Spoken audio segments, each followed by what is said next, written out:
प्राणायाम म्हणजे प्राण अधिक आयाम, प्राण थांबवणे किंवा लांबवणे. जेव्हा आपण डीप ब्रीदिंग करायला लागतो त्यावेळी आपल्याला त्याचे फायदे मिळतात. म्हणजे आपले पूर्ण वायुकोश त्या पूर्ण क्षमतेने वापरले जातात. त्यामुळे डीप ब्रीदिंग अगदी आवर्जून सर्वांनी करायला पाहिजे. कासव आणि कुत्रा, कुत्रा हा भराभर श्वास घेतो, त्यामुळे त्याचं लाईफ स्पॅन जे आहे ते अगदी कमी आहे. तसंच कासव हे डीप ब्रीदिंग करतं, त्यामुळे तो 300 वर्ष जगतं. सुरुवातीला तुम्ही करताना डीप ब्रीदिंग करायचा, 4 मध्ये घ्यायचा, सुरुवातीला 4 मध्येच सोडायचा, त्याच्यानंतर हळूहळू तो काउंट वाढवायचा, अगदी 8 पर्यंत सोडायचा, म्हणजे त्याचे तुम्हाला फायदे होतील. तर हे डीप ब्रीदिंग कसं वाढवायचं आपल्याला, ते करत असताना आपल्याला भ्रामरी प्राणायाम अगदी उत्तम पडतो. म्हणजे नाकाने श्वास घ्यायचा आणि कंठातून भुंग्यासारखा आवाज काढायचा.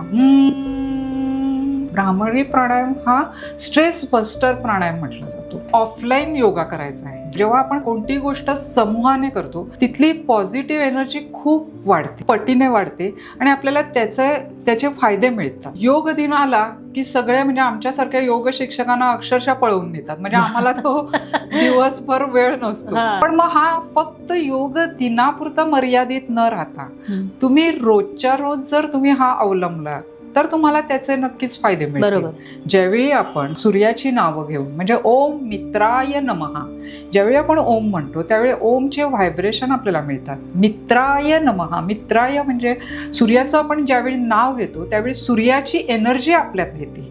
तुम्ही खुर्चीत बसून देखील सूर्यनमस्कार घालू शकता. काय सांगतेस, म्हणजे सूर्यनमस्कार खुर्चीत बसून कसा घालणार? अगदी